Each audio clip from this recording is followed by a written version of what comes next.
Welcome to the Pop Docs Podcast. My name is Joseph. I am a doctor in degree only. And I'm Deni, and I'm a doctor in name only, and we're diagnosing the state of pop culture. We are the Pop Docs, and our clinic is now open.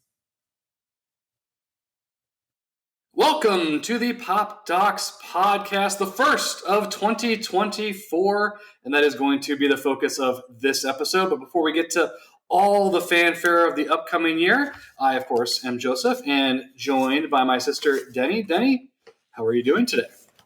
I'm doing awesome. It is like 56 degrees outside in Florida, so beautiful weather. With the sun shining. And it's the sun's shining. It's a perfect theme park day. But that's for tomorrow. I was going to say, you're not there today, though. Not today, but tomorrow for sure. Yeah, it's gorgeous. Can't complain. All right. Since we love ranking things on our podcast and our videos, how would you rank the 4 Disney World theme parks in terms of your favorites to least favorite? And we could do throw in Disney Springs, since we're also there frequently. Okay. Downtown Disney. For those of a certain age to remember. Yes. Well, I would say my favorite is, of course, Epcot. It's continued to be my favorite, despite them putting in all the kid rides and attracting massive amounts of people. But it's a great park, and it's so much fun to go around. So I would say definitely Epcot. After that, I would say Animal Kingdom is actually my second favorite. Gorgeous park. And the animals are awesome, but they also have really great rides too, and good food. Everest, one of the best rides in Disney World, is really fun. And then after that, I would probably say Hollywood Studios is my third, because it's got Star Wars and Tower of Terror. It's got some good rides in it. And then Are you a fan of Batu? Is it Batu? Isn't that the name of the Star Wars name? Yeah. Batu. Yeah. Rising Suns. What? Rising Suns? That's like their greeting. Oh, really? There apparently is a novel, like a tie-in, shockingly. There's a tie-in novel for Batu. Too bad it's not very good. Not the novel, the area. I'm not a big fan of Batu. Mm-hmm. Although apparently, you said the cantina there is pretty good, the food and stuff like that. The cantina is very cool. I mean, they jam-pack it with people, and it's like a really small space, so it can be very just claustrophobic, because there's people literally right next to you and on top of probably eating off your own plate. They're so close. They jam-pack it, which I get, but at the same time I'm like, I wish we had a little space. But it is a very cool. The great drinks. The fuzzy tauntaun is the best. What a name, fuzzy tauntaun. Nowhere near as good a name though, or drink as the Utini from years past. That was good. That was a great drink. So anyway, I missed out on creating one like that. You should license it and then try and sell it to Disney, see if they want to buy it, or they'll probably sue you for copyright or something. They probably saw it at my wedding menu or something when we submitted it, and they were probably like, we'll put this on the back burner for later. I interrupted you. So you had, what was it? Epcot, Animal Kingdom, Hollywood Studios. I'll put Magic Kingdom as fourth, and then Disney Springs, just because Disney Springs doesn't have any rides. But they got the balloon. What do you mean they have no rides? The balloon. I'll put Magic Kingdom because it also has Mickey's Not So Scary, which I love Mickey's Not So Scary. So. Mine's very similar to yours, at least at the top. Epcot by many, many miles. The World Showcase, one of the best things at Disney World, in my opinion. Soaring, incredible ride. I missed the Norway ride now that it's been converted to Frozen. But love Epcot. Animal Kingdom, close second. I love the safari, even though we got trapped on the safari one time, and we were baking in the Florida summer sun. Yeah, on the savannah. But still love that ride a lot. And then there's a huge gap between the top 2 and the latter 3. Disney Springs is the closest thing. I love Disney Springs. I love the restaurants, love the feel of it. Very cool area. And then I think I'd go Hollywood Studios. I'll give it Star Wars. Star Tours are like Batu. It's okay. Everything else doesn't do anything for me. Aerosmith's ride is always broken down, it seems like, every time I'm there. Tower of Terror, kind of cool. It's got a cool wrapping. I like the motif and theme and stuff. And then like way down the road where it's like a speck on the horizon is Magic Kingdom. I can't stand as you know, I can't. And it's not because they don't sell alcohol. That's not, I mean, that doesn't help, but that's not the reason why. I don't even really like any of the rides there. It's, it feels very Disney cliche. So there you go. It's not where it started, but for Walt Disney World, it's where it was born. Not really, but kind of. Because that's the one with like Walt and the statue of Walt and Mickey, right? With the castle in the background. Yeah. Yeah, we've been to Disney a few times. So it's iconic. Yeah. It's a pain in the ass to get to. Oh my gosh, yeah, it's awful. Monorail, I've lost, a pair of glasses on the monorail. Boat ride's kind of fun, but also just kind of waiting for the boat and baking in the sun in the summertime. Yeah. Anyway, that's been our advertisement for Disney World, even though they don't pay us for it. There you go. It's okay. My dear husband listeners. works there, so we'll promote his job. Yeah. Go to Disney. So, okay, well, let's get into the show proper. I know we've wasted 8 minutes here talking about Disney World. And we'll start with our news segment, which is beep, we found on the internet. Deni, did you find any beep on the internet that you would like to talk about, or would you like to hear my topics? I mean, the only thing that I've really seen or saw that caught my attention of recent is, speaking of Star Wars, was they announced a Mandalorian and Grogu movie in which I was like, I love Pedro Pascal, don't get me wrong, love me some Baby Yoda, but the last season of that series was not great in my opinion, and so now I'm like, you're creating a movie? Did you watch the last season of it? I watched, I think I may have watched 2 episodes, and that's how much it impacted me, because I don't even really remember what happened on those 2 episodes. So, I didn't watch a single episode. And I read, some like general synopses of some of the episodes, and it sounded awful. And so I couldn't bring myself. And it's crazy because I love the second season. I thought the second season is some of the best Star Wars stuff that Disney's put out since they purchased Star Wars. But season 3, oh my gosh! So for me personally, I have zero interest in a Mandalorian Grogu movie. I honestly can't be bothered to get excited about it. I can tell from, well, I can see you, but also from the tone of your voice that you're kind of, over it. Well, they shot themselves in the foot when they made like the last, I forget, it was like 2 or 3 episodes of Boba Fett were basically the Mandalorian and Grogu getting reunited. And so they like shot themselves in the foot to put that into the next season and get you hooked, and then you kind of go from there of their journey next, because that 3rd season of Mandalorian, you like start with them back together, and if you didn't watch Boba Fett, you'd be like, well, wait, how did they get back together? Like it just felt very disjointed. I don't know, it was just strange. I see what they were trying to do, but I don't think it landed well or in their favor. It's never going to work when even the writers on the show are bored with their principal characters and they have to bring in outside characters to make it interesting, which is basically, I think, really sums up the Boba Fett show. Another show I don't think they've greenlit a season 2. I don't think they will. They shouldn't. I would be shocked if he didn't pop up in assuming they make this movie. I mean, you and I have talked about this, all of the announced projects that are now on the scrap heap over at Lucasfilm in the Star Wars universe. It's crazy the number of movies that have been announced that never have come to fruition. But I am skeptical that this thing is even going to happen. Because there's also, I believe, talk like last year, a couple years ago, that they're going to do a movie to basically wrap up Ahsoka, Boba Fett, Mandalorian, with Grand Admiral Thrawn as the main villain, the Thanos type villain. And they clearly kind of see that. Did you watch Ahsoka? I can't remember if you've watched Ahsoka. I did not watch Ahsoka. So you're not missing much. Well, I never really watched, Rebels or Clone Wars or anything like that. So I never really got invested in her character. I did like her. I like Rosario Dawson. Mm-hmm. Love her as Ahsoka, but the guy that plays Thrawn, draw my attention. The guy that plays Thrawn is Mads Mikkelsen's brother, I believe, Lars Mikkelsen. He's the guy. He was the villain from, I think it was the 3rd season of Sherlock. That's cool. Yeah, he's got a great voice. They don't give him a lot to do in Ahsoka. He just stands in front of view screens and in front of holograms and talks menacingly.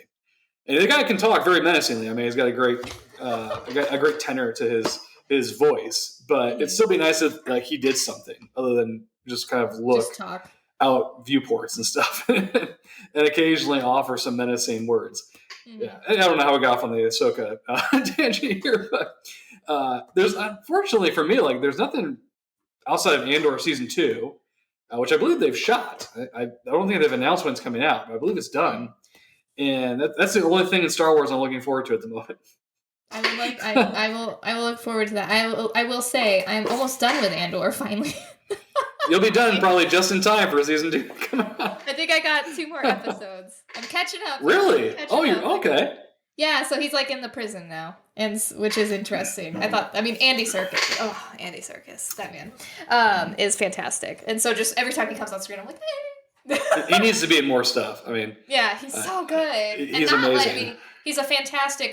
What would they call like character performer? You know, like the motion capture. Yeah, motion capture stuff. Like he's fantastic at that. But like his actual him acting is also incredible. He's just a great actor in general. Speaking of which, by the way, I assume he's probably part of that. He might not be. I have to look it up. But apparently, there's going to be a new Planet of the Apes movie coming out this year. Okay. Mm-hmm. Because he was Caesar in the most recent reboot. That. Yeah, I could never get into. I watched some just short clips of the newer Planet of the Apes, and I just can't get into it. It's all about the classics. Those are just so. You want the people with like the rubber ape suits and stuff like that. It's just so that's just so off the wall and so much more like sci-fi to me and like interesting. Where their lips barely move when they're trying to talk because it's like rubber or whatever. Yeah, like that is just so much like weirder and like. Dr. Zaius. I think that was the name of the one. I think it was an orangutan. I think it was Dr. Zaius. It's been a long time since I've seen any of those. I only saw a couple of them. Yeah, it's been a long time since I've seen them too. But still one of the great twists in like movie history. The end of the first one. At the end, yeah, that was good. I remember that. Mm-hmm. Did you see the remake with Mark Wahlberg, the Tim Burton remake? That was Mark Wahlberg and Tim Roth was the villain ape, and of course Helena Bonham Carter. Mm-hmm. Was in it because she's in everything that Tim Burton makes. It seems like, yeah, it was Chris Christopherson was in it, and so, but it was still like prosthetics, makeup, and stuff like that for all the apes. But it was kind of like you could definitely see that it got better from the originals with Charles Heston, but it was still it was okay. It's super campy. It was like the critics hated it. I think audiences kind of hated it. I did see this one. I remember like the main ape. Yeah. The main ape guy. I remember him. But it was also the twist at the end. You know, they tried to go for the kind of Statue of Liberty type twist. Do you remember the twist? Mark Wahlberg flies back and he thinks he's like crash landing in Washington, D.C. Yes. And he crash lands on the steps of the Lincoln Memorial. And he ascends it. And instead of Lincoln, it's the evil General Ape. Yeah. That's right. I do remember that. Oh and then there's a bunch of like ape cops that arrest him. God. Oh yeah. That's it's true. How long ago was this? 2001. Oh my gosh, 2001. Yeah, Space Odyssey. And I think I wouldn't say it has aged well, but it entertains me every time I come across it on TNT or whatever. Yeah. Like 2 a.m. Like, I stop. I'll stop and watch it. It's like those culty kind of sci-fi movies, Yeah. It's like, I'll put this on. I'll let this run in the background. Yeah, I'm Swiffering. It's background noise. It's got a 44% on Rotten Tomatoes. So. Oh, actually, that's better than what I would have thought. I would have thought I'd be like in the 20s. Yeah, this is actually better than, I mean, it just killed that idea because clearly they were setting up for, sequels and stuff like that. Sure. And then it was such a box office bomb, I think, that like, okay, we got to Tim, just go work on, your claymation stuff or whatever. Your Sweeney Todd, I don't know. It's not claymation. I don't know. What would you call like Nightmare Before Christmas? And is it Corpse Bride? I think it was another one. Didn't he do Corpse Bride? Was that the name of the Corpse Bride? I think it was. Yeah, Corpse Bride. I think. What are those? Are those stop animation? I don't know. Well, I'm not sophisticated enough to know. I mean, there's probably like a term for it, but they were made out of. I think they were made out of clay, so I think it is like claymation, but stop motion and stuff. There's actually really cool behind the scenes photos and video of Nightmare Before Christmas to see how they shot it. It's actually pretty cool. The dolls are actually like pretty big. And, well, I can't remember when it was. It was now, oh my gosh, going back certainly more than I think 10 years now. But when we were in New York City, that one of our trips, and I think it was wasn't it MoMA, Museum of Modern Art? They had the Tim Burton exhibit. It was so good. Yeah, that was really cool. And I don't do modern art. I mean, I think modern art it doesn't resonate with me. It doesn't register with me. But that exhibit was very cool. Other than that, or absent that, I don't think I'd ever set foot in MoMA. But I do like saying MoMA, though. I think it's a cool little term for that museum. We are like far afield here. Where do you even start with this? I can't remember now. We're talking about my thing on the yeah. Oh, we started with the Mandalorian and Grogu somehow, baby. Right. We ended up at a Tim Burton special exhibit in New York City 10 years ago or whatever. Wow. We covered ground on this podcast. You can tell it's been a long time since we podcast because we're just going off on random tangents. Probably tangents that only entertain us, but that you know what? We do this for us and for the listeners that stumble across our podcast. But anyway, Deni, let's get this train back on the tracks here. You got anything else? No, that's like the biggest thing I've seen recently, other than some of the things that we'll talk about what we're looking forward to in a few minutes. But I got a few things. I got a few items to run by you. First, Echo. It's out now. Have you watched it? No. I haven't either. Okay. I see the promos for it. For those of you who have no idea what Echo is and you think maybe we're like having sound issues on our end, no, this is a television show. In the Marvel Cinematic Universe, character originated on the Hawkeye TV show, which I actually like the Hawkeye TV show, except for the last episode because it descended into Marvel goofiness. I don't think it really needed to. But most of that show I actually really enjoyed, and I like the Christmas feel. I don't know if I'm going to watch Echo. I've heard mixed reviews about it. I mean, wasn't really captivated by her character per se, and I thought what they did with Kingpin in Hawkeye was criminal. And I thought Vincent D'Onofrio deserved a lot better. Daredevil's apparently also in this, in Echo. So maybe I'll give it a try if I have nothing else going on. It's only, I think, 5 episodes, so it's not long. And I have heard it's more gritty than some of the other stuff they've put out recently. And so that does excite me a little bit. Okay, that's about as much time we need to spend on Echo because it's Brill. Right, we've lost people now. For those that stuck with us through the Tim Burton and Planet of the Apes discussion. All right, time to bring it down a little bit for the moment. Winds of Winter update. Did you hear the Winds of Winter update? No. Is there an update, or is it the same? There was. Well, there was. I mean, it's going back, like a month or so ago, maybe a couple months. I think it was at the tail end of last year. And cold winds are still blowing. Of course. Yeah. Apparently, he's made very little progress since the previous update, which was, I think, the beginning of last year or the year before that. And he still has several hundred pages to go, apparently. Yeah. Oh, only several hundred. Only several hundred, yeah. And I think that's, before, I was going to say that, I think it's all before he starts editing. Yeah. Or somebody edits, or who, his beta readers get a hold of it or whatever. So, odds. I think this is one of the things we should do, like every segment, the odds of seeing the Winds of Winter. Reading the Winds of Winter in like physical form, that's sold at a Barnes and Noble or something that's actually released, not, the sample chapters that have probably been edited into oblivion at this point. What's the % chance you think we're going to ever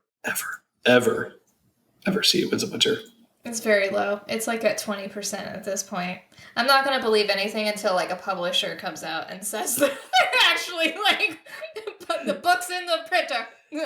I wouldn't believe it unless I saw someone holding what looks like the Winds of Winter with like a cover, and maybe have to like open up to a page to show that like, yeah, see, we're actually printing it, or at least it exists in physical form in this world. Actual words. Mm-hmm. It's like all the Star Wars stuff from Lucasfilm. I don't believe it until I see someone in costume in front of a camera. I can tell the camera's rolling, and it's actually going onto some kind of film, digital or otherwise. I need a lot of proof before I start believing this. I'm gonna, you know what? I just talked myself into about a 5% chance we're ever going to see Winston Winter. I have very little hope. I know this is the beginning of a new year. We're supposed to be optimistic and hopeful. I don't have any. I have very little. Well, I shouldn't say I don't have any. I have little hope that we're ever going to see Winston Winter. This year, that's for sure. Yeah, at least in literary form. Spoiler alert: Jon Snow will remain dead. At least in my opinion, this is. I think this is. I could be wrong, but I think this is kind of like a hot take. Dance with Dragons is actually one of my favorite entries in the game in the series. That is a hot take, I think. Yeah, for me, it goes. I forget now. I actually did a video on our YouTube channel for those interested that want to check it out, where I was ranking the 5 books: A Song of Ice and Fire, and Clash of Kings was number 1. I'm pretty sure I put Dance of Dragons number 2, then Storm of Swords, and then I believe Game of Thrones, and then Feast for Crows. That's where I'm at right now. So if it's any different from when I did this, because this was several months ago, that's where I'm at right now. But I actually really like Dance with Dragons. So if we never get Winds of Winter, for me at least, it went out on a high note. Okay. Let me bring potentially, this for the moment, let me bring this podcast back up with some good news. Chiefs play tomorrow. Oh my God. Yes. Chiefs, Bills. Games in Buffalo. The people in Buffalo, the residents of Buffalo, the fans of the Buffalo Bills, they're literally digging their stadium out of the snow. The snow.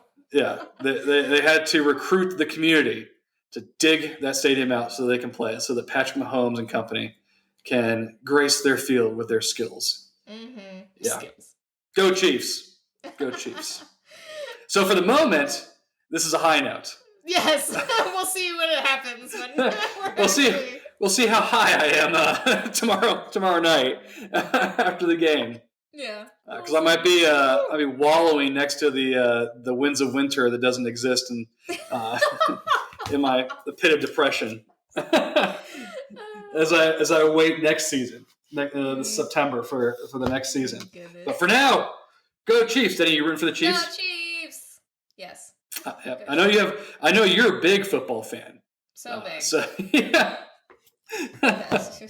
No, literally only watch football because you're watching it. Mm-hmm. That's the only reason why.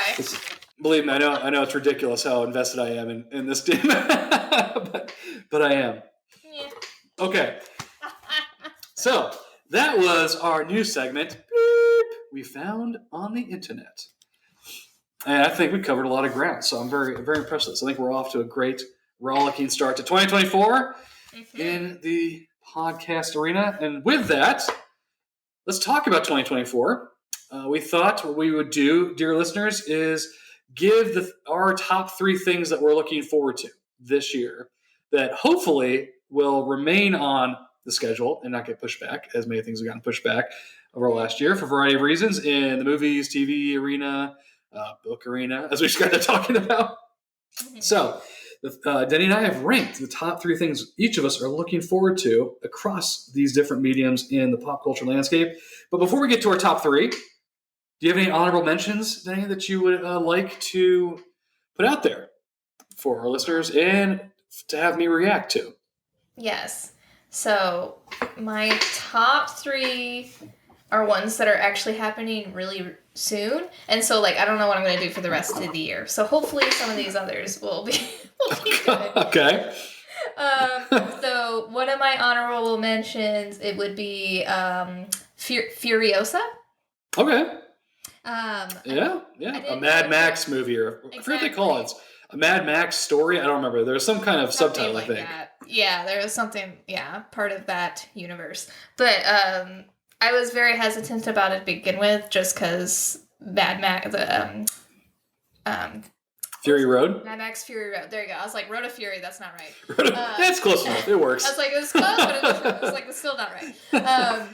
That one was so good. Like, I love that movie. I love the editing style, the way they shot it. I just thought it was fantastic. And so I love that one. So Furiosa and Charlize Theron as Furiosa, incredible. So I was like, how's this one going to be when she's like younger? It's not Charlize Theron. Yeah, but they got Anya Taylor-Joy. It's like a prequel. Yep, Anya Taylor-Joy. She's great. She's a great actor. She is great. I do love her.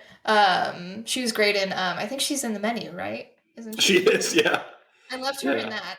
So I was like, I can't believe you've seen The Menu. You haven't seen all of Andor, but you've watched The Menu. Well, I watched The Menu.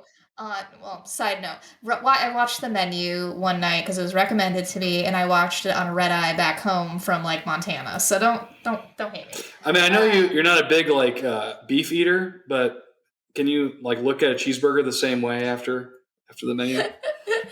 I can actually. I love a good cheeseburger. I don't blame. I love a good cheeseburger. I can't look at s'mores the same way. And if I bet. The movie, like, yeah, I'm like, that's a little weird. A little weird. The whole movie is kind of strange. It's the whole movie's strange. It's very weird. I'm gonna butcher his name. Is it Ray Phineas? I've always heard Ray Fiennes, but I don't know if that's Ray Fiennes. Again, Ray Fiennes terrible reference. with pronunciation, but Voldemort. Voldemort. He just plays such a good, like, creepy, kind of villain character. He's so good. Like Red Dragon. Oh my god, he's so good. But anyways, The Menu, great movie. You should see it. But okay. Back to Furiosa, I got more pumped and excited for it when the trailer dropped, and I thought I was like, ooh, see, now that looks good. It looks like same editing style, same like kind of crazy, just chaotic universe. I love it. So I'm like, ooh, I got it. That was a great trailer, and I worried because it was so good that the trailer. It's gonna be one of those things where the trailer was better than the movie, but it does look very similar to like Fury Road, and I really like Fury Road. And I did not realize that was Chris Hemsworth at first. No, he does not look like he was really good at all. I was like, okay, well, that's different. And he looks unhinged, so I think he looks like he's having fun in that role, and so I think he's going to be really good. Yeah. In the movie. So yeah, I think that's a good honorable mention, and we might talk about it a little later too because it might show up again in this segment. Yeah, little tease, little tease. All right. So that would be one of my honorable mentions. And then one of my other, well, it's not an honorable mention. Sorry, I'm trying to decide on my list what I should rank as. Okay, I'll rank, another honorable mention would be Dune, which I know you're not excited about. I sense like a desert theme here, at least in the honorable mentions. Yes. Dune and Fury Road, or Furiosa. Yeah. Bleak desert, like post-apocalyptic, although Dune's not really post-apocalyptic, but you know what I mean. Anyways, just lots of like weird outfits. Very strange outfits, yeah. Yes, yeah. But I'm Battle for resources. Yeah. I'm excited to drag you to the movie theater to go see it with me because no one else will. And we will. I will say this: like 3.5 hours of Timothée Chalamet. Oh my god, it's 3 hours? It's like 3 hours long. And, oh god. Zendaya, no chemistry between them. You don't know that. We haven't seen it yet. But one of your favorites is in it. Christopher Walken. Well, yeah, but also. Also Florence. Oh, Pugh. Florence Pugh. Yeah. I was going with that. But yes, Christopher Walken's also great. I'm disappointed. I think on a prior episode of one of our podcasts, I mentioned like the Balls of Fury character he played. Mm-hmm. Have you seen? I can't remember. Did you say you saw that movie? I don't think I've ever seen. You've got to watch it. It's ridiculous, but it's funny. I've seen bits and pieces here and there. Yes. But I wish he was dressed like that for Dune. I mean, it would be completely out of the feel and the tone that Denis Villeneuve is setting. I just think it'd be. I wish what they should have done. If I don't think they have the money for this, obviously. And why would they do this? But they should have done 2 cuts: the self-serious, darker tone where he's playing it straight, and then one where he's playing this character from Balls of Fury, because I think it'd be amazing. And if it was the latter, I would be the first one in line. I'd wait in line for a 4-hour version of this movie. If he was the guy, this character from Balls. You haven't seen it. He's tremendous. True, but I mean, he's like. I've seen parts with him though. And he is great. Like, don't get me wrong. He's uncut Christopher Walken in that movie. Uncut Christopher Walken. Yeah. Pure Walken. Pure Walken. There you go. I like that. Okay, so are those your two honorable mentions? Those would be my two honorable mentions. I got two as well. Both television shows. Okay. Both adaptations from different things. The first one's Fallout. Did you ever play Fallout? I don't think you've ever played Fallout. I never played Fallout, but I know about it, and I watched Clueless Gamer with Conan O'Brien when yeah. Where they even dressed up. They did a little cosplay for their Fallout cosplay. video. They did a whole trailer, little cold opening to the Clueless Gamer. I don't know if you remember that, but yeah, it was great. I just remember they get in there in the little bunker, and one of the first things Conan says, "Why are we doing this?" Or "Why are we dressed like this?" We look like idiots. We look like jackasses. It's so great.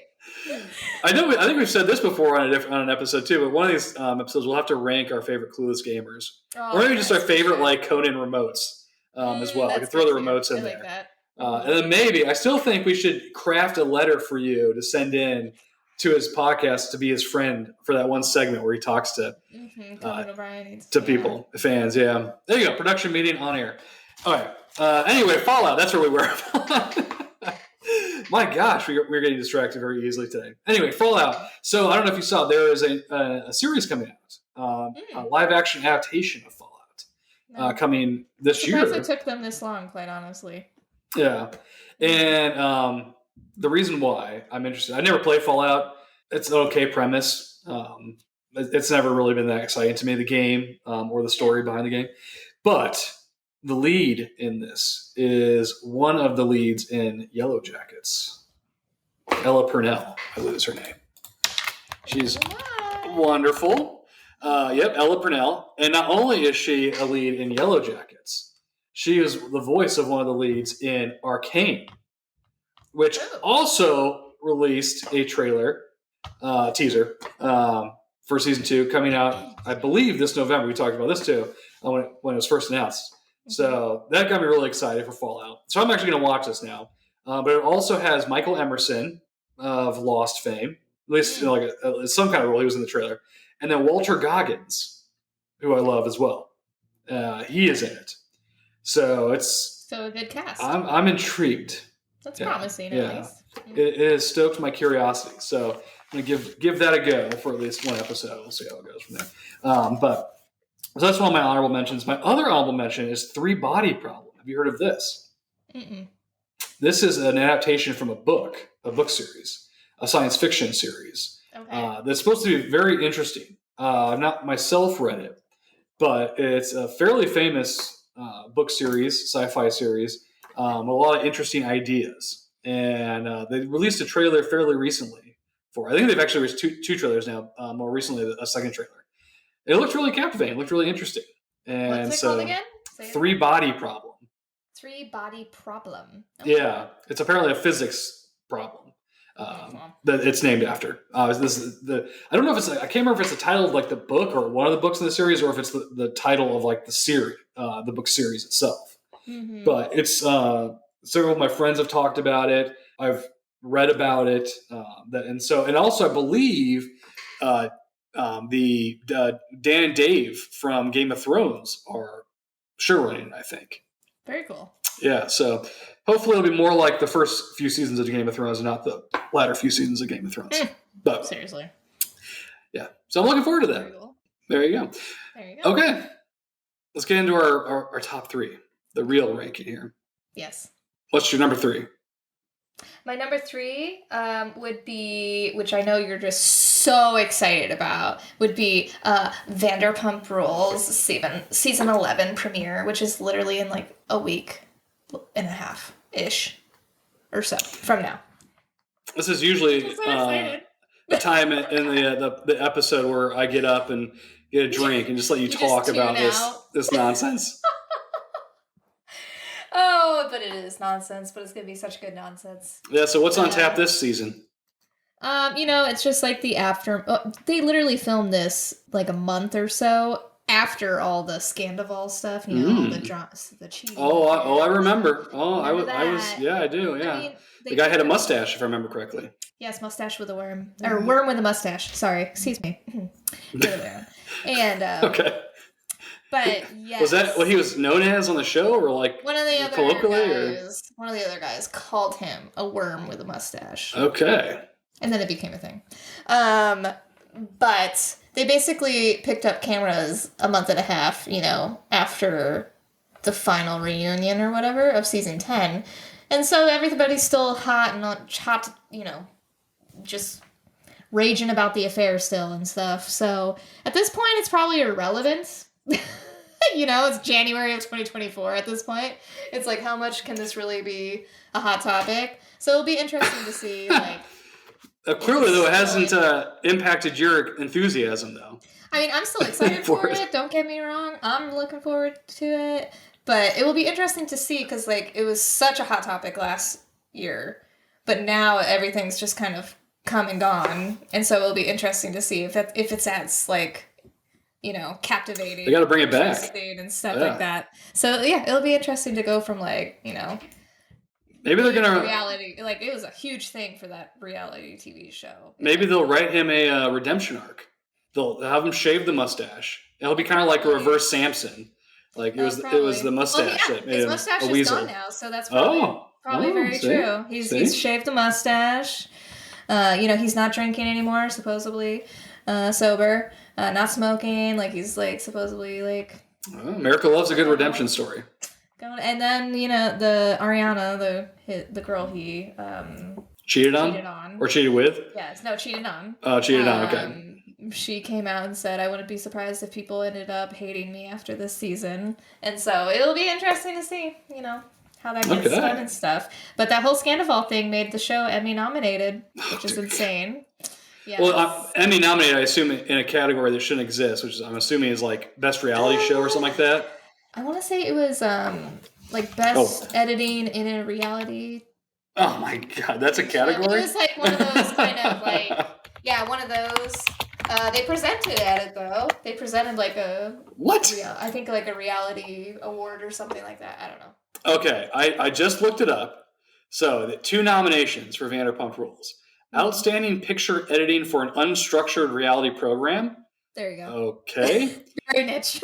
As opposed to a structured reality program? What's a structured reality program? Is that a game show? Maybe a game show? Yeah, maybe one that has they set kind of guidelines and stuff. I don't know. Whatever. It was also nominated for Outstanding Unstructured Reality Program. Yeah, so there you go. Okay. It's hit the big time. It's hit the big time. Go. We'll see. I mean, that's a big deal for a Bravo show, Bravo, indeed.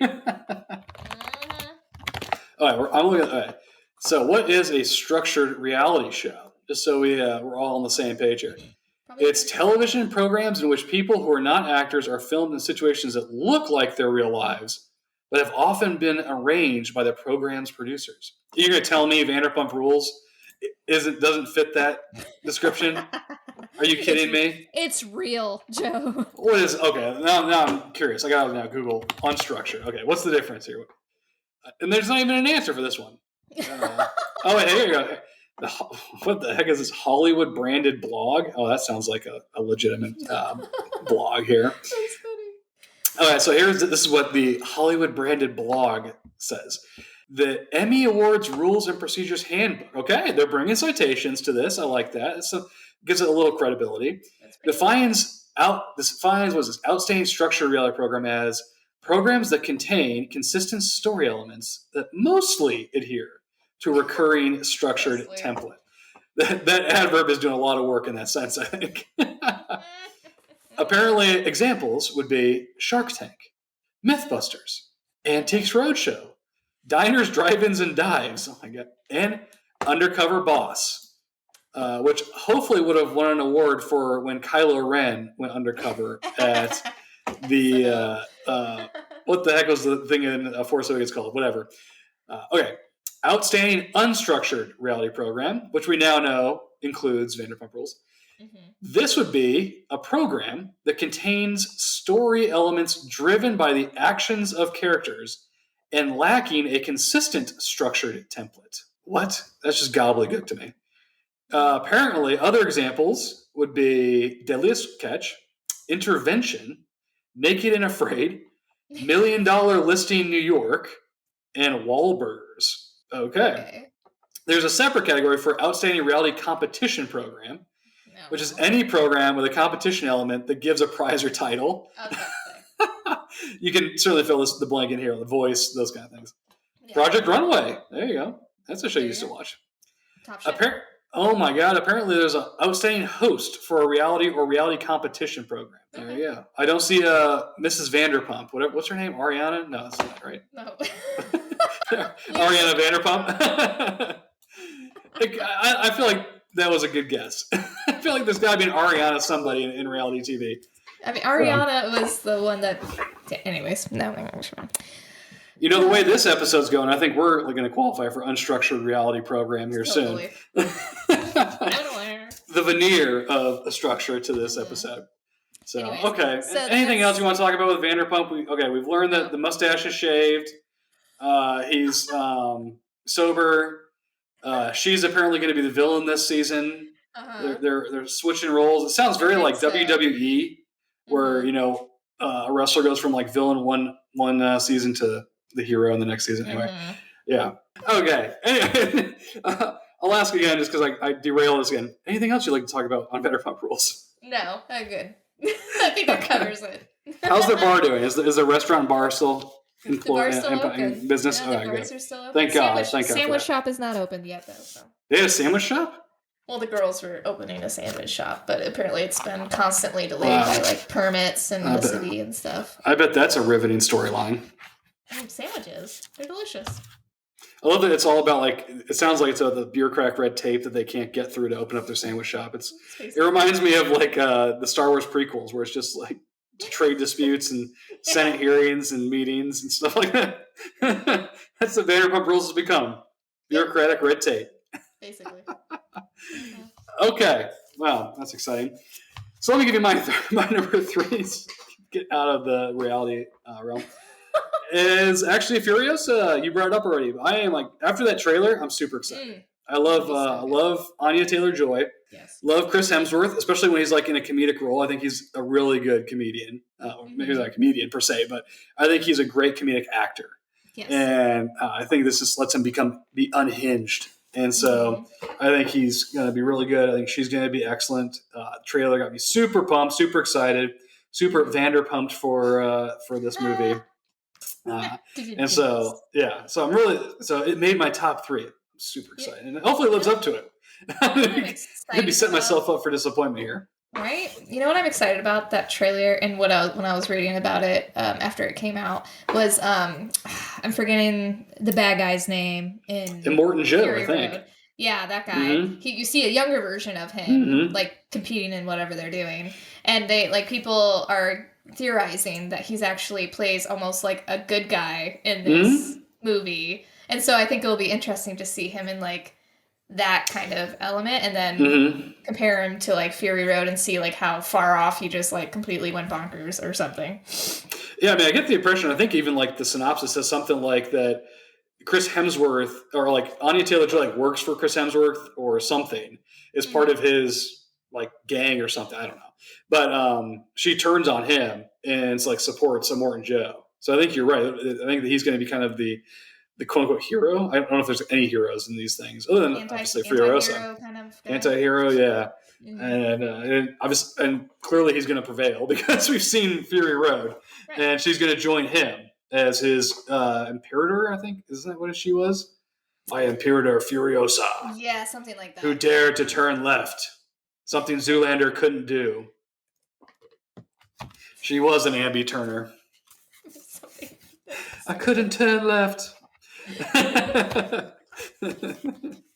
Anyway, so yes, I could be setting myself up for great disappointment if Furiosa turns out not to be good. Oh, I will say one other thing did want to say on Furiosa in that trailer. I love the soundtrack for Fury Road.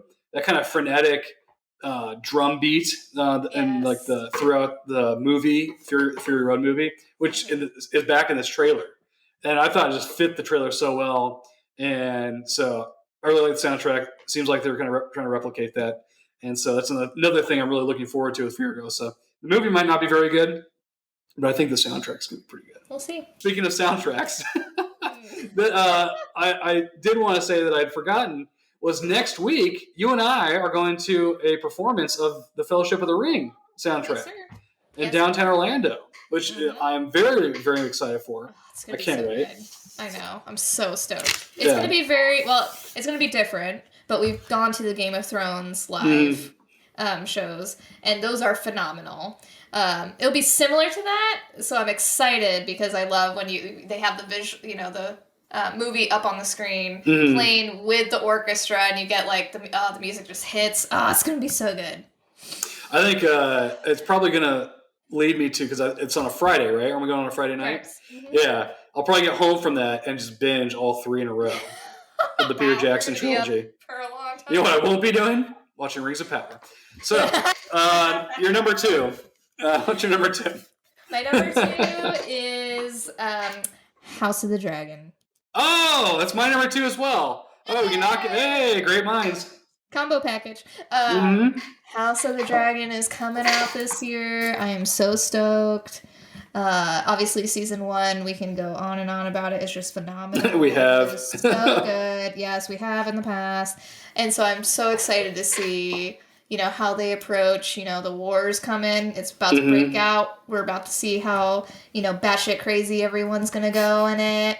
How it will differentiate from the book, how they interpret it, like certain deaths and battles and stuff. So, and they did such a good job with the first season, so it'll be interesting to see if the second season can hold up to how well the first one did. So I'm so stoked about it. I can't wait. Yeah, and it looks like, at least from the trailer, that they didn't, shirk on the budget. I mean, they looked good. Costuming, scope-wise, obviously there were dragons. Because that was like one of my biggest concerns, I guess, would be, can they do the Civil War justice when, I presume, even because I haven't read Fire and Blood, but that there are a lot of dragons. There's a lot of dragon action in the Civil War. And so that was kind of one of my worries. Are they going to be able to pull that off? Or are they going to have to kind of rewrite it so that they, could fit within a budget? But just from the trailer, it looked pretty good. I shouldn't say pretty good. It looked really good.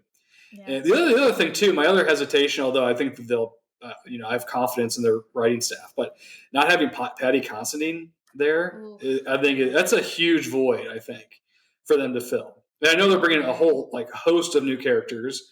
I believe there are Starks. We're going to finally see a Stark, or a set of Starks in this season. So I know they're bringing in new characters, but those are some big shoes to fill, I think. Yeah.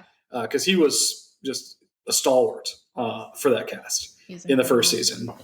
Yeah, that's why I think it'll be interesting to see. I mean, you still get a lot of the original cast in this film. I mean, in this next season. But it will be interesting to see if people are as into it, because you don't have the major time jump with basically 2 casts, which was a big thing. People were hesitant if they would be successful in that, and then they ended up just knocking it out of the park. And so it'll be interesting to see if people are as invested in this next season when they're with the same characters, which are phenomenal, but then also introducing new characters. And then, like you said, there's going to be a lot more dragons in this, so a lot more fantastical, I guess you could say. So there'll be the political side of it still, obviously, because it's Civil War and stuff. But it does become very much just violence, dragons, constant killing. It'll be interesting to see how they approach some of the topics that they had in Fire and Blood, because it's pretty intense in certain spots. One of the reasons I'm really looking forward to this, one of the main reasons, is because I do think, as you're kind of alluding to, it's going to be a really different show. One of the things that a drawback for me personally, and this is just because this is what I like to see and read and whatnot, is the political dynamics, geopolitics, which is one of the big things I loved about Game of Thrones. I thought was done really well, was the way that they juggled all these different kingdoms and powers and monarchs and lords and everything like that. The first season of House of the Dragon is really a family drama, in my view. I mean, there was very little politicking. Yeah, there's little tiny bit, but that's yeah. Yeah, it was all about the disintegration of a family. But this, since the family has disintegrated and is at war with each other, and it's by necessity going to have to be a different story, I think. And you can still have that kind of familiar through line, certainly, because it's obviously one family against its other family members. But I do think it sounds like from the casting that this is going to be more geopolitical this season, and it's going to have a larger political element to it, which I'm really looking for. So I'm really looking forward. I'm hoping that's going to be the case.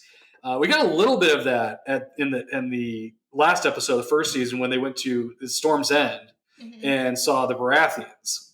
Yep. Even for that, and I love that scene. It's a very quick, short scene with them. But I think that was to me that was like a taste of things to come. Now that I think they're going to open the world in season 2, and I think that's really going to be what I enjoy.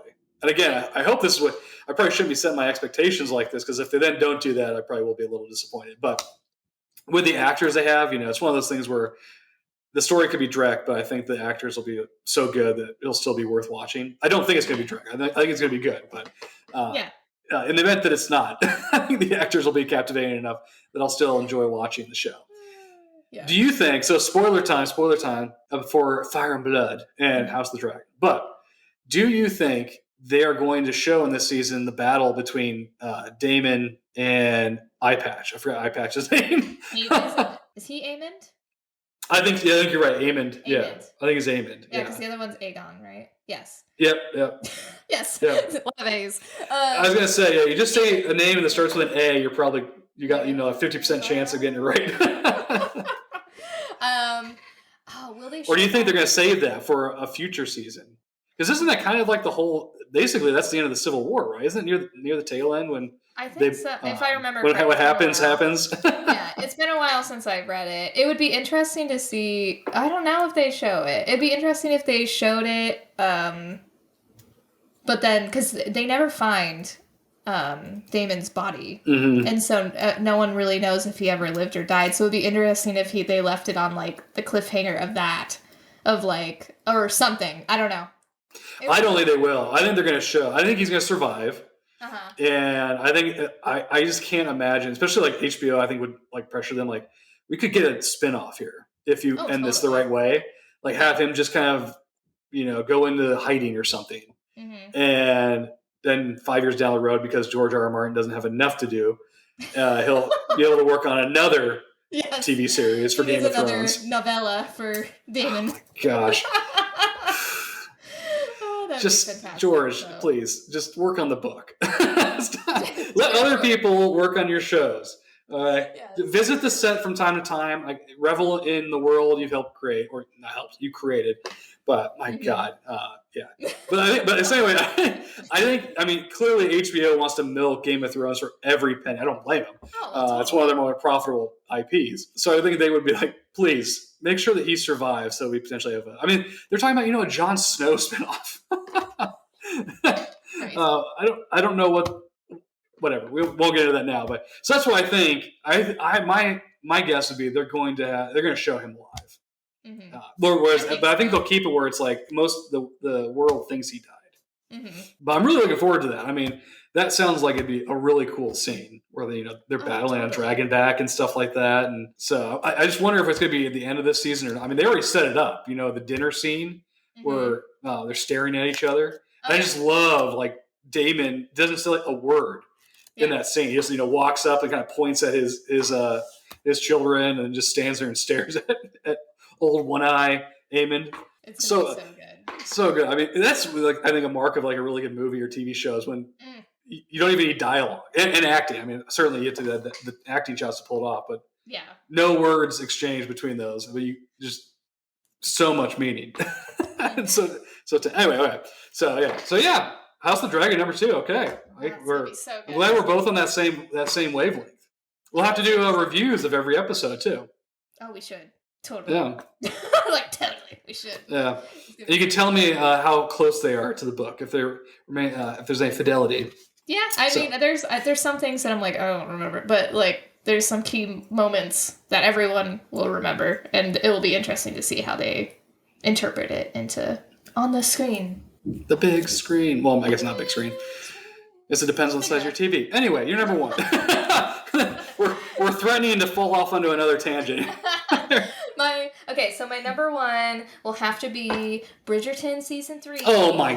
Which I know that the last podcast, maybe the last podcast, I don't know. It was like a couple podcasts. But anyways, I had mentioned that it was coming out in December, but they delayed it. They pushed it back to, I think it's June of this year or something, and they're doing one of those dual releases where they release like half of it. Like Netflix, stop doing that. I hate that.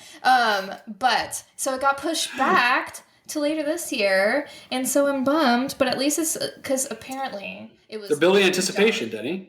Well, no, they said too it was dark. Too dark, and so they had to reshoot some stuff and re-edit. You mean in terms of like they didn't have the right lighting on set, or in terms of like tone? Or...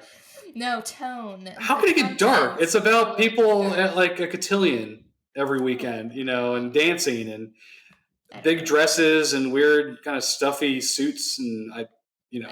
I'm guessing here. I kind of remember season 1. I can see it being I can see them taking like a darker route just in terms of who they're focused on Penelope, who's who's Lady Feathers. I thought for a second you were gonna say Leatherface, and I'm like, wow, that is.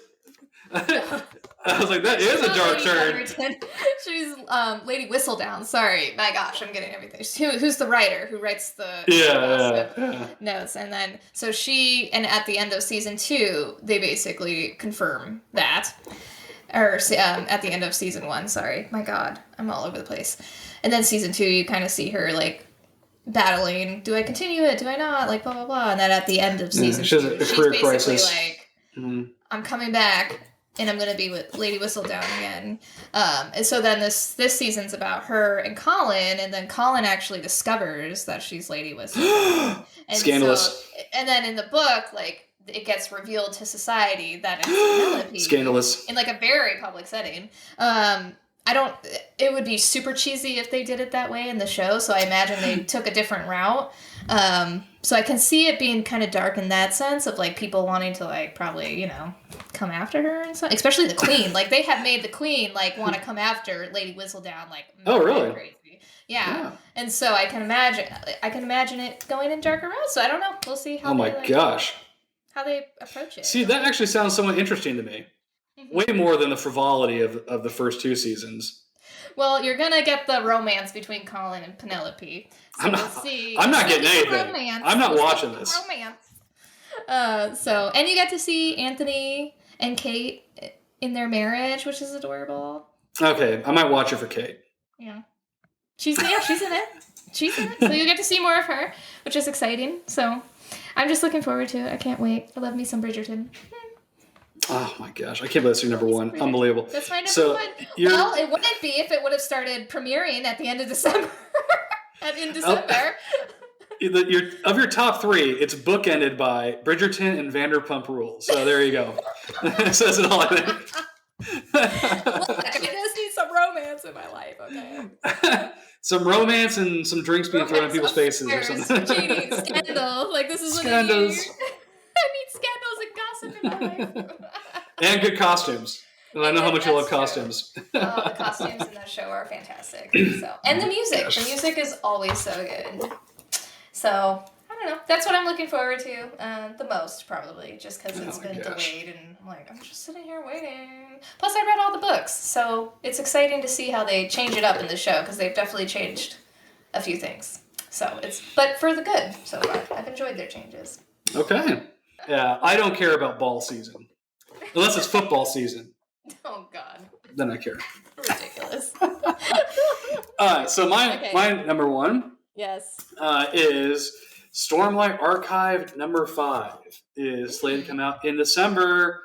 Mm-hmm. So I actually will have something on my... Oh, that's not true because I'll buy it before Christmas. But would have said I would actually have something on my Christmas list this year. But Stormlight Archive is supposedly comes out December 6th, 2024. Wow. At the moment, it's called Wind and Truth. This is Brandon Sanderson, by the way. So I know you haven't read. Sure. But I love his Cosmere stuff. This is a Cosmere book. It is the end of the first arc in his 2-arc Stormlight Archive series, at least as he set it up.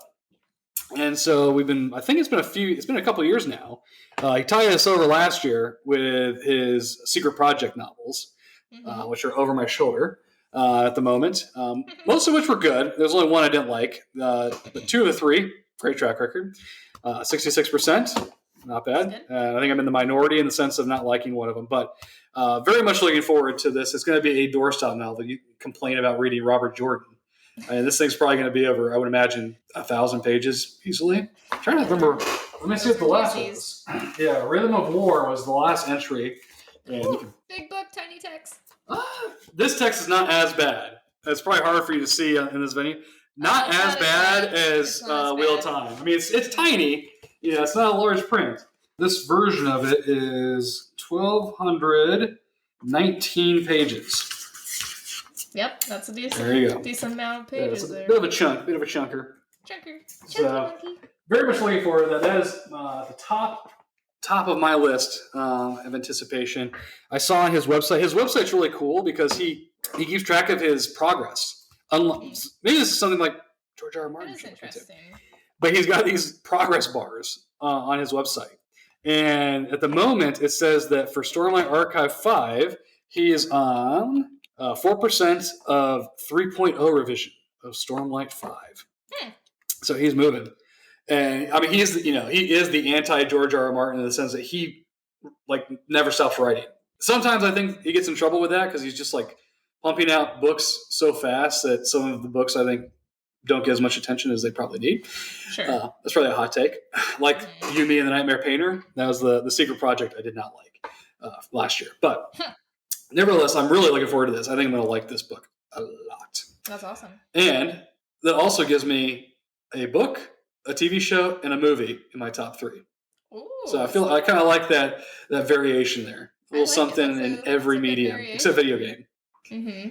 Yeah. I don't have a specific book that's in my top, but I'm just excited to continue Wheel of Time. Yeah. That is next Fires on of my list Heaven. after I finish my next book.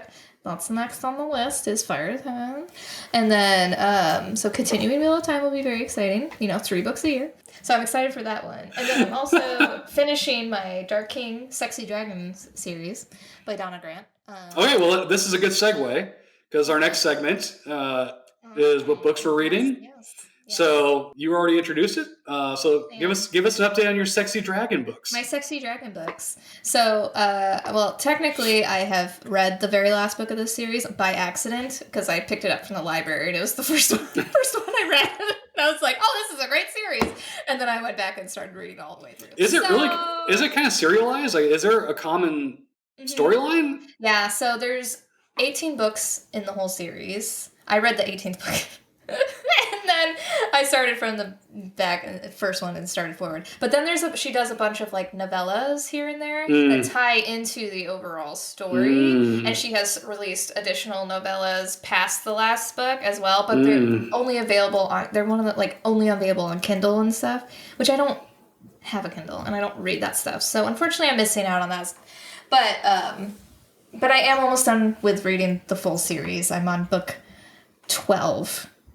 Book 12, which is called Heat. So, and it's good.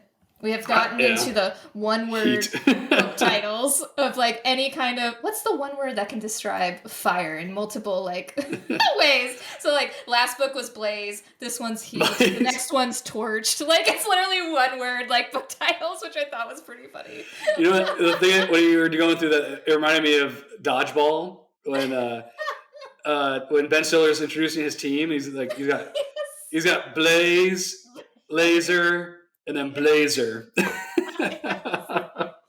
It's how many one words can you make for that relates to fire in some way, shape, Hot, heat, it's so funny. Torched, flame, baked, magma. That's not really fire, I guess, but magma. When I Smoky. That was what happened, I was like, what? Because it used to be 2 words or 3, in the first 10, and then all of a sudden they just started going to one word, and I was like, oh, she must have maybe ran out of words. I imagine she just got this thesaurus where the spine has got just all these creases but it's all like, just looking up words, synonyms for fire or heat or whatever. She literally has one that's like dragon fire, but it's one word. Ignite, fever, flame, inferno. She should do one where it's fire with an I, and then another one with fire with a Y. Yes. Fiery. Fear. It's so good. Dragon fear. Love you. Love your series, but it is pretty funny. Don't ever stop writing about sexy dragons. Yes, don't ever stop. Even though I'm not reading the novellas because I don't got a Kindle. So was this book, the one you're reading now, this one's Heat? Book 12, Heat, yes. Okay. Book 12, Heat, about Nikolai and Esther. It's adorable. What am I reading? Okay, I'll give you mine. I am reading book 3 of The Grave of Empires. It's called 3 Axes to Fall. Is this big one that you've been reading? It's a big chunky one. Yeah, it's a doorstop. It's really interesting though. Great humor. The author is Sam Sykes. He actually, a lot of people, their humor doesn't translate for me well in reading. To go back to Brandon Sanderson, his humor usually doesn't land very well with me, which is one of the reasons I didn't like the book from last year. Did not like the humor in it. This guy's humor is really, I think, top notch. He does a really good job writing humor. But it's kind of like, do you ever watch Trigun? The anime? I remember when you watched it, like that. Isn't that Vash the Stampede? Vash the Stampede. Mm-hmm. This book series reminds me so much of Trigun. Like the environment feels like Trigun. Everybody's name is something the something. So the main character's name is Sal the Cacophony. Yeah. Very much like Vash the Stampede. And it has kind of a Western feel. It's magic, but there's also, it's kind of, they have swords and use swords, but they also have guns. So it's kind of, it's not flintlock. It feels very Western, kind of a Western fantasy. And, so it's not like in the top 5 series I've read, but I've really enjoyed it. I will say, even though I say it's like Trigun, it's Trigun if Vash the Stampede, like to drink, was like very okay with violence, was on a revenge quest. It's so the character is like 180 degrees to Vash the Stampede, but it really has the feel of Trigun. Other than that, so I've really enjoyed it. It's been good. It's been a nice kind of change of pace from the Cosmere and the Wheel of Time, because I am going to read, as I've been trying to do, Fire's Heaven when you read it. So I'm doing my reread, consistent with your first read. But this is, it's a nice change of pace. It's kind of, I don't want to say it's light, because a lot of the subject matter, I mean, it is kind of a revenge quest that's also morphed into kind of a world war. So there are a lot of dark parts of the series. The other interesting thing of this series is most of it's in first person. And so, I don't really read too many first person stories in the first person. At least I haven't in the past. So that's also kind of an interesting change of pace too. But that is cool. It's been a good series. I would absolutely recommend it. I'll probably do a review of it, the series, not the individual books. But that's where I'm at, and looking forward to jumping into Fires of Heaven. Fires of Heaven. Yeah, yes. So, Deni, do you have an independent bookstore you want to shout out?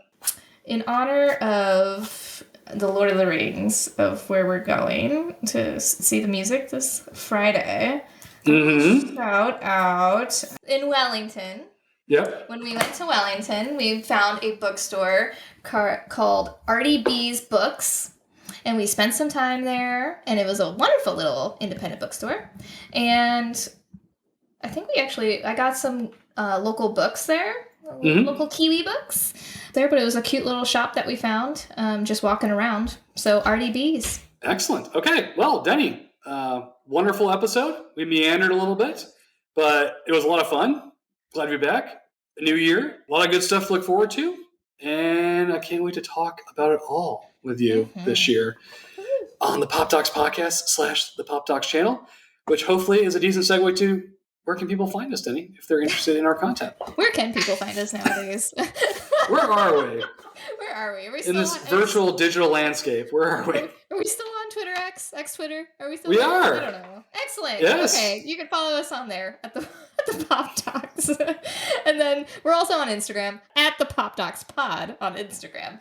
And then, of course, we got some lovely video content over on the YouTube at the Pop Docs. And we're going to have a lot more this year. Yes. That's the plan. Yes. Upcoming series, right? We're going to talk about each book in the Wheel of Time series that you've read. Yes, get your we're thoughts catch on up on that because I think we've only done the first book so far. We've only done Eye of the World. That. Yes. And I really want to talk about The Great Hunt because that is my favorite book. Your favorite. Mm-hmm. So I'm really excited to talk about that. But for those that are interested in book reviews and Wheel of Time content, keep an eye on our Pop Talks channel on YouTube. But with that, thank you for joining us. And for now, the Pop Talks Clinic is officially closed. Toodles.